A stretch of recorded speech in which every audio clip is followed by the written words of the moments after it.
If you are tired of Safari opening every time you click a link, you can switch your default browser to Chrome, Firefox, or whatever you prefer in about 10 seconds.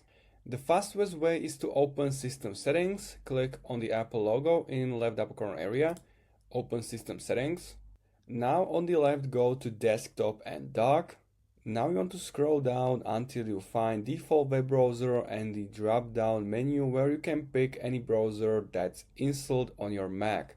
So simply select it and you can change it. Mine is already changed. So from now on every link you click anywhere outside of a browser, it will open that link in one browser you choose.